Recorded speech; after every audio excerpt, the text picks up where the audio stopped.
Welcome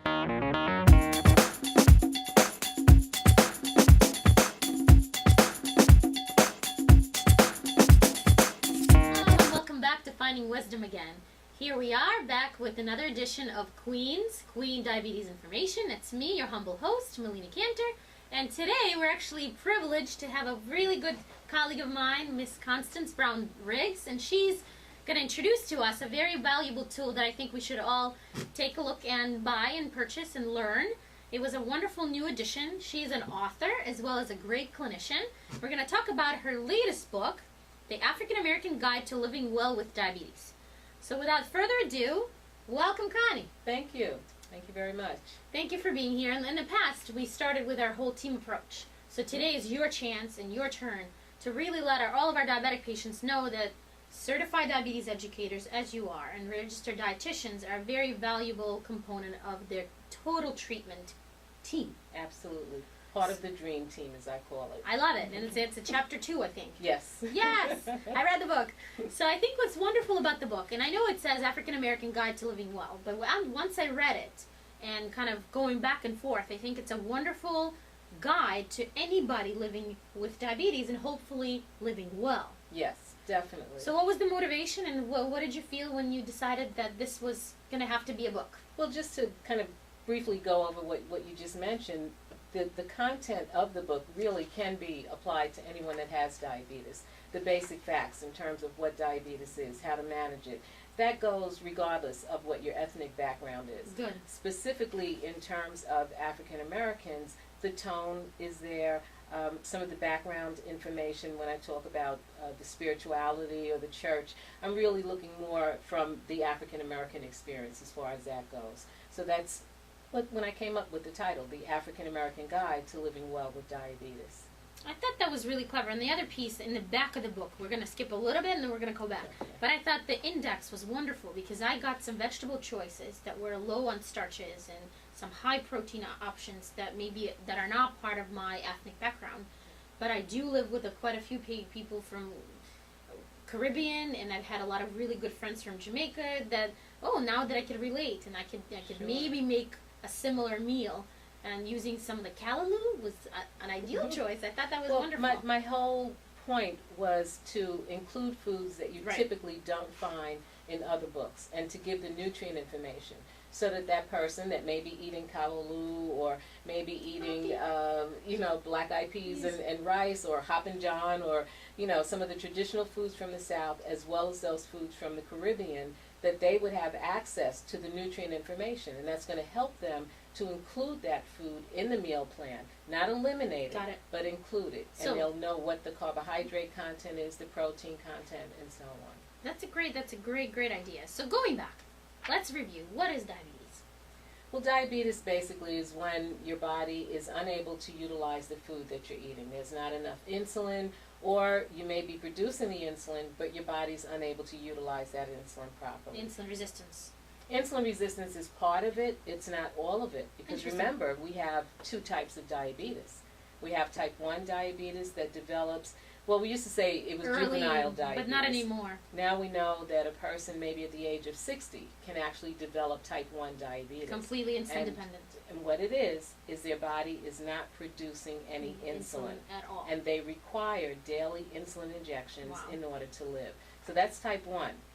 Now, type 2, as you alluded to, in terms of the insulin resistance, that's the one we've been always taught. Oftentimes, they will have insulin resistance, and as a result of the insulin resistance, they may end up insulin deficient. So now their pancreas is not able to keep up with the demands of the body. Correct. And thus more glucose within the cells. So we need some kind more of circulating glucose. It's not getting into the cells. That's the problem. Correct. Okay, with insulin resistance, the body's producing the insulin. Just cells not recognizing. I don't know who you are. Think of it that way. The cell is not recognizing Or the key is the wrong key. That's right. how I was So always the glucose stays in the bloodstream. And it's what we call starvation in the midst of plenty. You're eating, your body's unable to utilize that food. Nothing is getting into the cells. So the body begins to break down itself, basically, and that's why we call it starvation in the midst of plenty. So now I know I have it. Now I know I have my primary care doctor, and I get a blessed chance to meet with you. I make an appointment. What should I look forward to? and how should I prepare myself to meet with a certified diabetes educator? Well, one of the main things, for an example, if I have someone coming into my office, I will ask them to maintain a food diary for 3 or 4 days. And they really do Yeah. it. Many people, Okay, sure, good. not everyone. Not everyone will come in with that food diary, but it's very helpful if they do. Okay. Because part of my job is to show them how to eat. Mm-hmm. And not necessarily take food away, but remember to show them how to eat the food that they love and manage their diabetes. Not so to the skip food meals diary, too. Right. Oh, so the good. food diary is That's very, one. very helpful. Okay, what's next?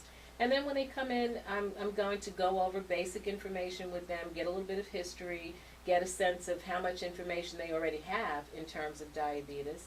And then from there, if they don't understand what diabetes is, then certainly I'm going to explain what diabetes is. Mm. If they have questions pertaining to their medication, as a certified diabetes educator, I'm well equipped to review medication with them, explain to them how that medication works. For And which then, of organ? course, that's right, which Good. organs the medications are targeting. And certainly, as a registered dietitian, I'm going to help them with the meal planning. Love it. So that's one of the benefits of seeing a registered dietitian who is a certified diabetes educator. Instead of just a nurse.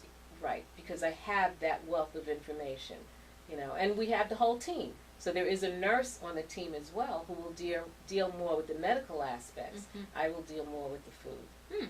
Interesting. Well, I know that some patients, and I think you should totally coin that phrase, are not still accepting the fact that they have diabetes. What is your term? Deniabetes. I love it. I love it. I'm going to have a t-shirt too. Deniabetes. Deniabetes. Well, hopefully we don't have too many people that are, suffering from deniabetes. But basically it's when someone is diagnosed as Right. having diabetes, and then they choose to do absolutely nothing about it. One of the common phrases in many African American churches is, I'm not claiming it. Oh. And then they take not claiming it, instead of using it to kind of fortify themselves spiritually to deal with diabetes, they take it the complete opposite and they ignore it. They say, I'm not claiming it. They don't do anything at all. I don't have it. They don't acknowledge it. No, And that's the where one the I problem always comes hear is, in. oh, my sugar's A little bit of sugar. A little bit of sugar. I'm a little sweet. I like to be a lot of sweet, And but you know the saying that we have, no. you can't be a little pregnant? Oh yes, that Well, one I So heard. you can't have a little diabetes. Either you have it or Or you you don't. don't. There's no such thing as a little sugar. Okay? So Okay. it's diabetes or it isn't. Although we do have pre-diabetes. Correct. And that is, I think of that as a window of opportunity to intervene to prevent you from having diabetes. But once you have it, there's no such thing as little sugar. So going back to pre-diabetes. So let's say we have heredity. I know my grandmother had it. I know my mother had it, or my aunt still has it. That's more likely if I don't take care of my lifestyle today or see the team approach that we discussed.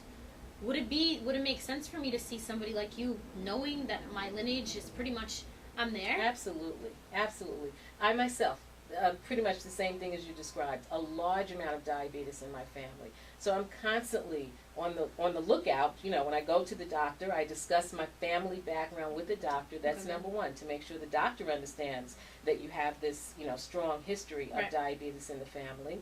And then if you're overweight, Right. you want to get your weight under control.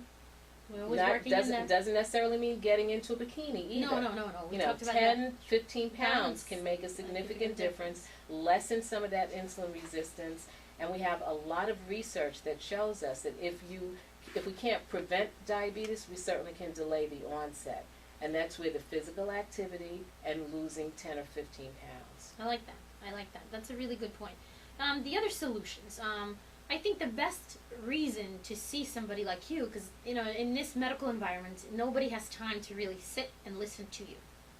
Sure. With somebody of your caliber and your experience, and your specific profession is designed to do exactly what it sounds, diabetes Absolutely. education. Moving forward, let's say the first time you got a lot of history, what would be the subsequent meetings, and how do you think they could prepare for that? I think the most important thing for the viewers to understand is that it's based on the individual. Of So, course. what I do is not what I call cookie cutter. I like that. It's based on your individual needs. Now, certainly there is some core information that we like everyone with diabetes to have and understand, but I take it in a stepwise approach based on the individual. So we will go over meal planning, and we'll look at many different aspects of meal planning. We will look at food preparation. We'll look at understanding how to read the label, which is very important. You have a really good chapter on that here. I loved it. In terms of carbohydrate counting. That's exactly where I am. And we don't necessarily, I don't necessarily do carbohydrate counting with every individual, but certainly we can really, I'll say, make good progress if I am able to work with that person as far as carbohydrate counting. But we have many tracks that lead to the station in terms of diabetes management. Right. So it's not a one-shoe-fits-all, but I am able, when someone comes in, to answer whatever questions they have. And to give them the information that they need, and that's the important thing. One more thing, just to mention, is when they see the doctor, as you said, they're only going to have maybe 10, 15 minutes. 15 minutes is a lot. They get an hour. The initial consultation is an hour, I love it. and follow-ups are half an hour.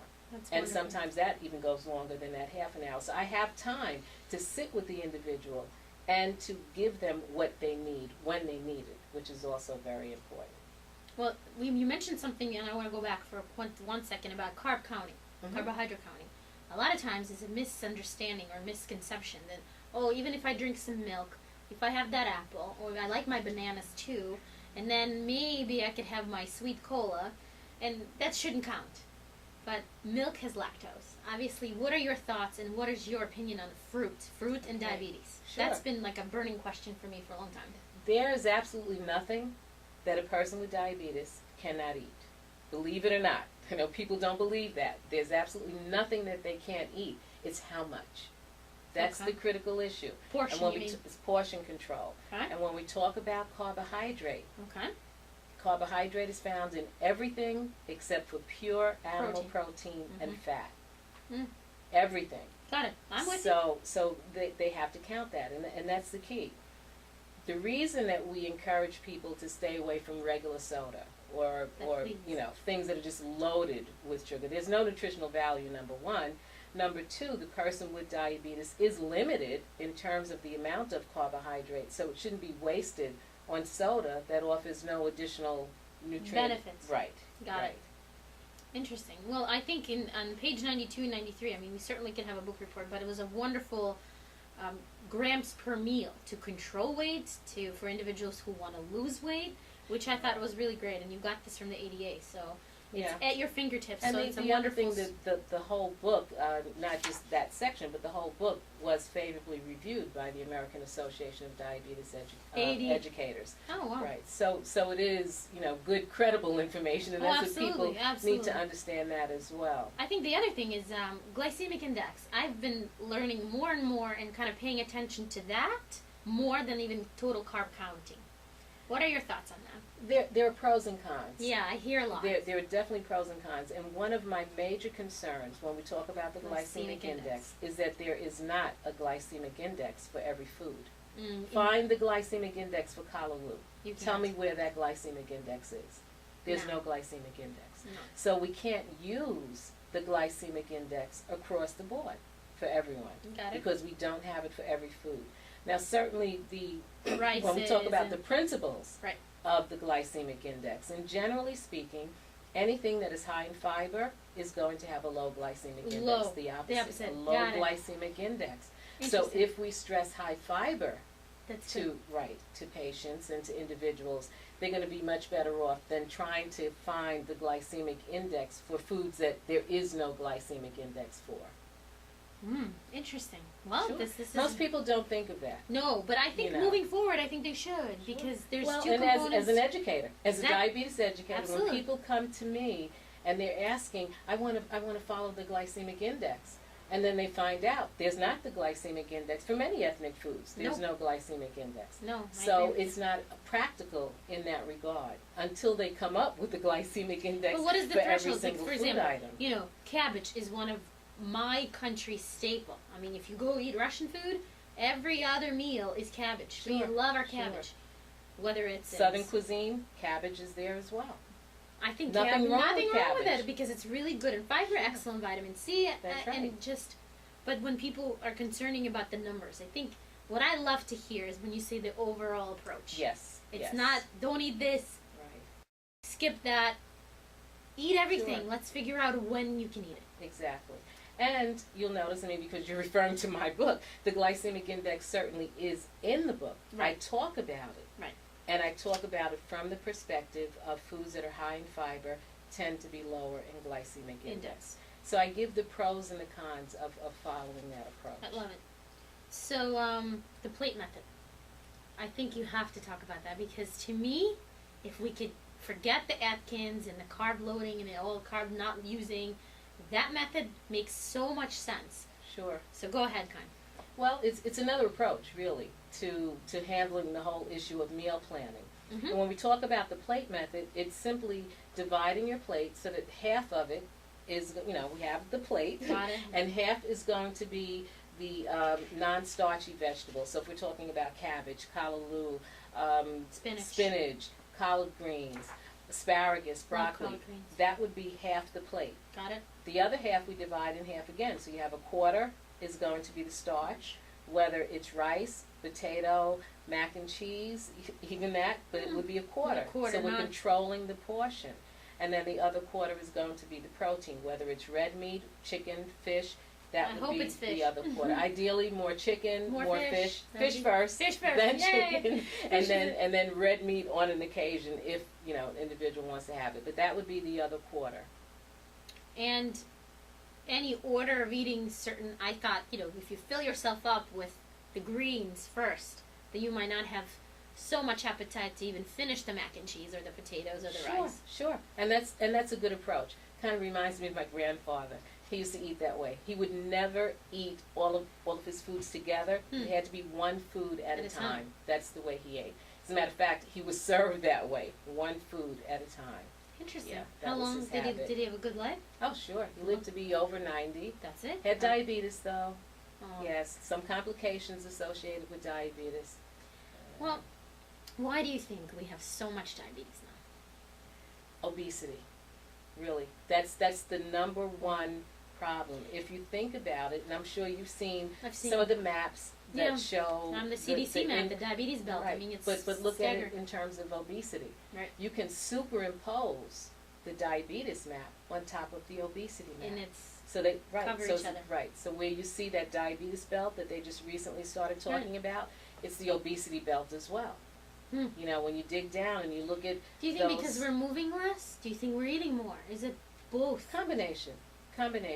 We're moving less and we're eating a lot more. Yeah, the portion size are just now compared to 20 years ago, it's much larger. Now I call it loaves of bread that we have that's supposed to be a bagel. It's like a loaf of bread.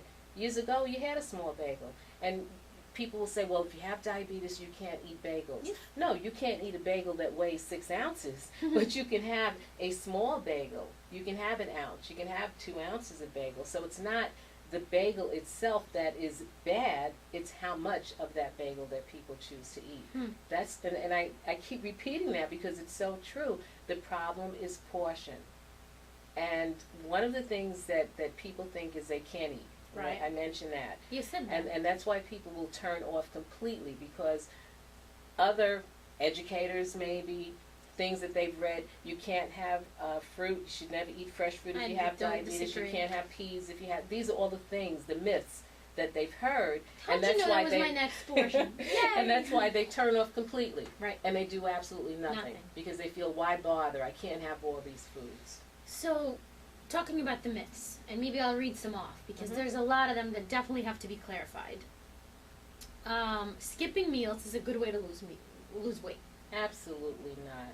If you have diabetes, particularly, you need a minimum of 3 meals daily. And depending on 15 to 2,000 calories? What do you think? The calorie, no, I don't want to throw out numbers. You don't, because it's individual. You want to be very specific. Absolutely. Okay, I got you. Absolutely.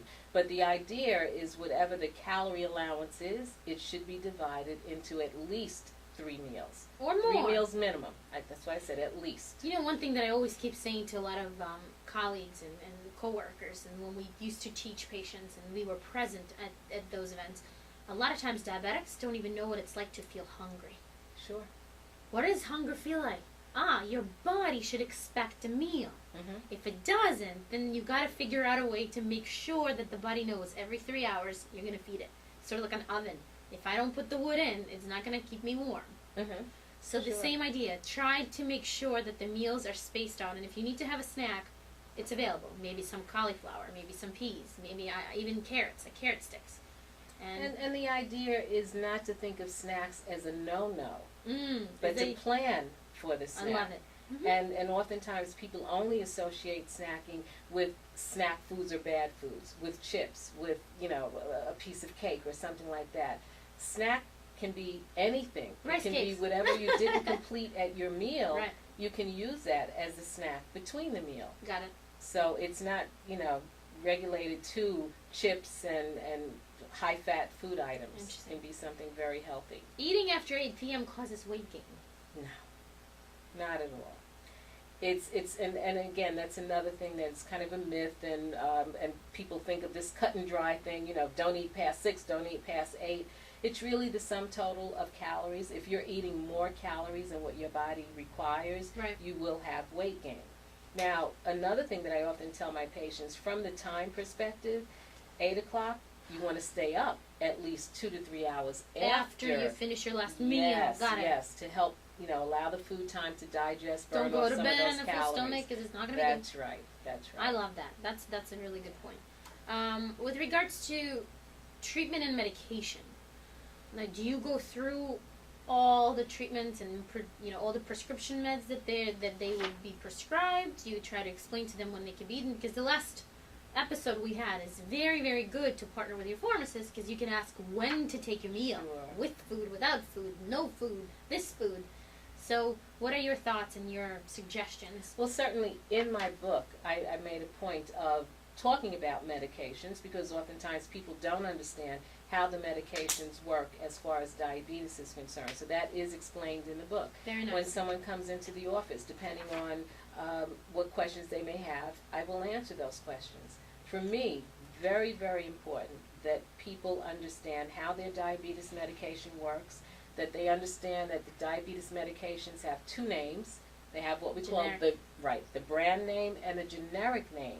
Very good. Because I've seen people run into problems where they thought they were taking 2 different medications, and it was the same medication. Okay. So it's very important that they understand that. Generic, brand name, how much they should be taking, when they should be taking it. I can't tell you how many patients come into my office, and when I'm talking to them and asking them, how are you taking your medication, they're taking it all wrong. They've misunderstood what the doctor said. Well, and fair to the doctor, I mean, the best customer is the most informed. The best patient is the one. Control your disease, understand your body, and then your body will actually help you control your disease as well. So I think a lot of times having the right information, but also the right approach. So I'm hoping all the viewers who are watching us and just find interest in learning about this disease, because I thought it was fascinating. And we talked about this right before the show started. In your mind, let's say we do have a seasoned diabetic, somebody who has had diabetes, maybe now been diagnosed for 5 years, so prior to that, 10 years dormant. But maybe they had an awakening and said, you know what, today is my day, I'm going to take control of this disease. Is it possible to control the disease without all the necessary meds and extra? Oh, good question. And I guess I'm smiling because, again, it really depends on the individual. What we do know is that for individuals that have diabetes, when they get the disease under control, and that means bringing their glucose levels down where they should be. 7 or low? If you're talking about the A1C, ideally 6.5 or lower is what we're aiming for in terms of the hemoglobin A1C. Okay. In doing that, if that individual already has complications associated with diabetes, it will slow down the progression of those complications. If they don't, they've had that awakening, and they have no complications, and they keep everything under control, it will prevent complications. So that's the good news. It's never too late.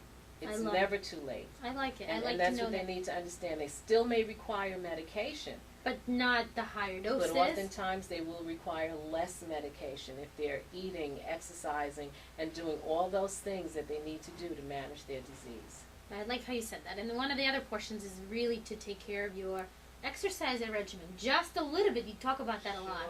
Sure. And when I talk about exercise, it's really more physical activity. Most people hate the E word. Exercise. They don't like that E word. Yeah. But it's really movement. Think of it as moving. And it's moving beyond what you typically do in your day. Mm-hmm. I had a gentleman today, and we're talking about movement and physical activity.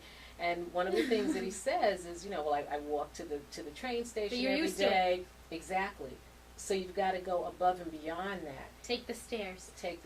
Maybe get off a stop sooner, than you would normally get off, and walk those extra blocks. And that's going to be different. That's challenging the body. But no matter what you do on a regular basis, your body gets accustomed to that. So you've got to go above and beyond that to make a difference. And the other important point for people to understand when we talk about that movement, think of it as medication. When you move, you're actually helping to drive your blood sugar level down. And that's another way that you may require less medication if you're moving more. Mm-hmm. I think you said feeding the body. Now we're talking about feeding the mind. And I think in anybody who has a chronic disease, it's very important to know that there's people with like symptoms, like disease, or maybe just like-minded who have a positive attitude towards this disease.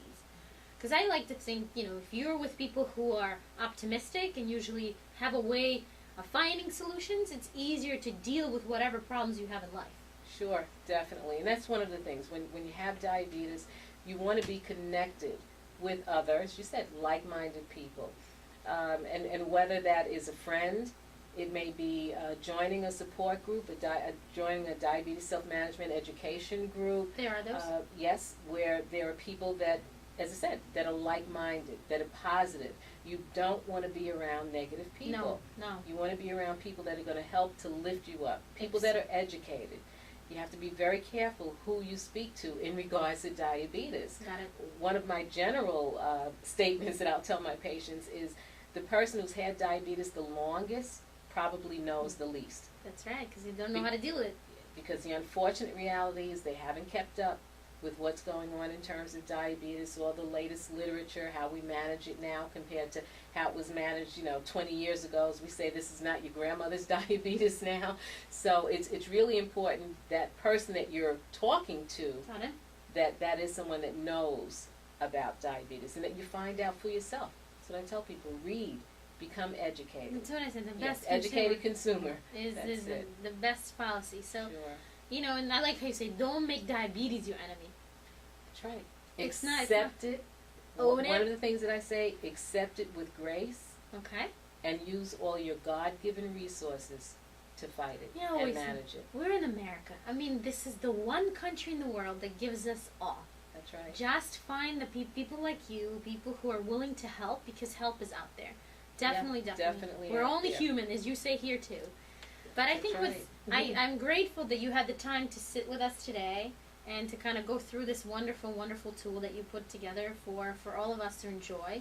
And I'm going to promise you, I'm going to make some of the wonderful recipes that are in the back of the book that give you really, really good opportunities to kind of learn from and understand the disease and try the Cajun gumbo. The Cajun gumbo? Yeah, that's my husband's recipe. Really? Oh, is it a catfish?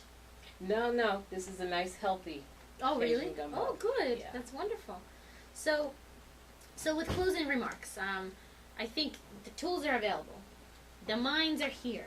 That's right. We just need to get the bodies to start moving, to start learning, to start understanding the disease a little bit better.